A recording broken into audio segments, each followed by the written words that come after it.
we get the worst outcomes. We're at the bottom of every list. In total, American society pours more than $1 trillion a year into public education systems. But instead of being at the top of the list, we are literally right smack, guess what, at the bottom. Well, let's see what Trump's got to say about education.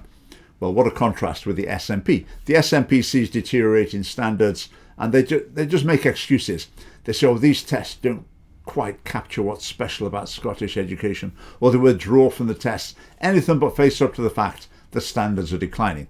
Whereas Trump, absolutely open, faces up to the problem, and that's a good place to start.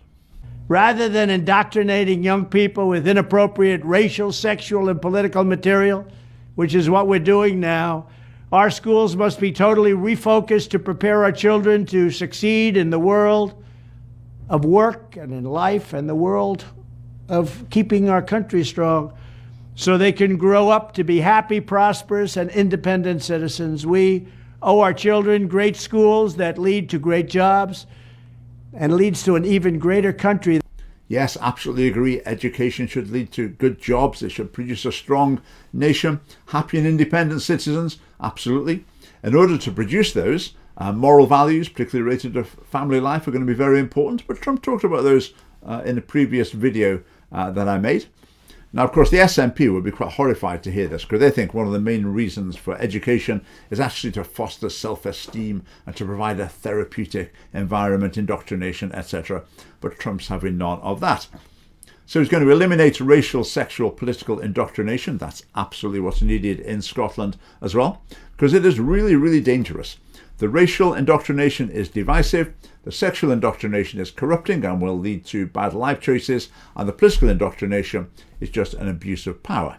We will respect the right of parents to control the education of their children. Listening to parents, the SNP tend to take the opposite view. They tend to think that parents have got these old-fashioned values and the children need educating so they can reject the values of previous generations. They're quite happy to drive that wedge in pretty hard.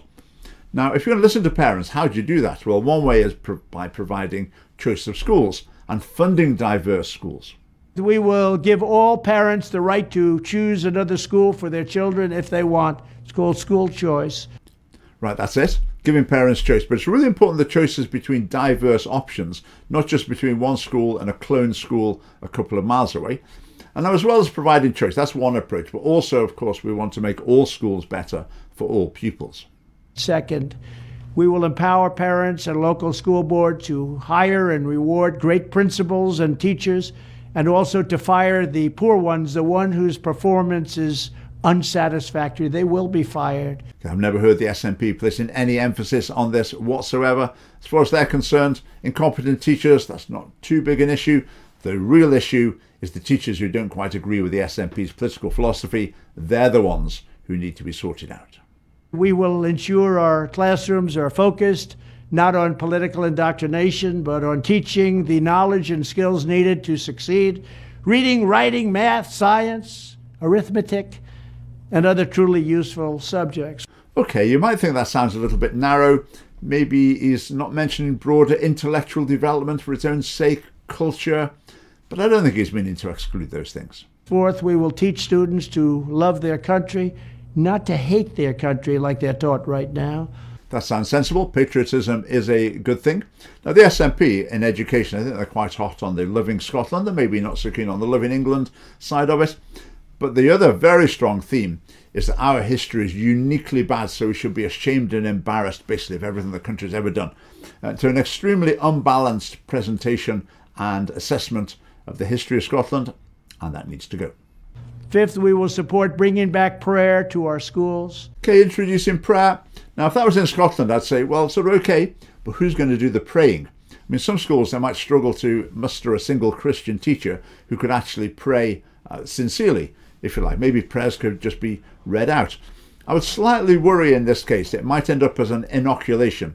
In other words, presenting pupils with a very weak form of Christianity, which then might lead them to rejecting the real thing without really encountering it.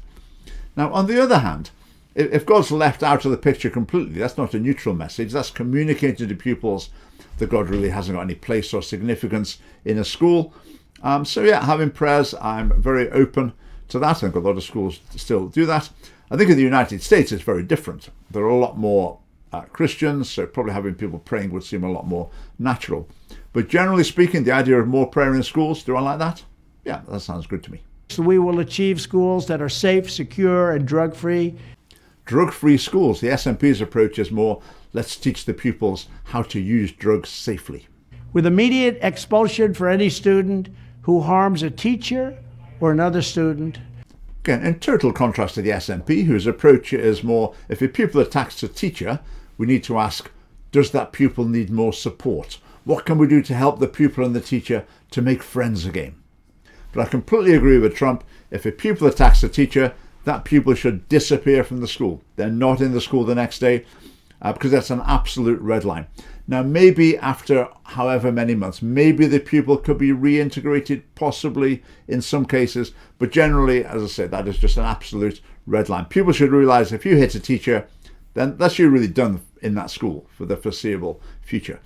Now, harming another student, maybe Trump's been a bit naive here, because obviously pupils having fights and throwing a punch, whatever, that's sort of fairly routine, particularly with younger kids.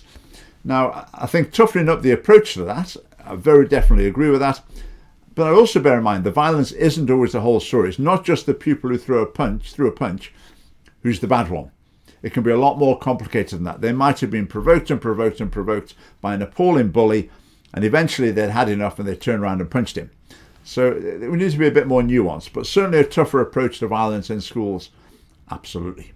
And one other thing I'll be doing very early in the administration is closing up the Department of Education in Washington, D.C., and sending all education and education work and needs back to the states. We want them to run the education of our children because they'll do a much better job of it. You can't do worse. Right, ditto Education Scotland, Scotland's education agency. We would reduce them more or less to just performing inspections in school.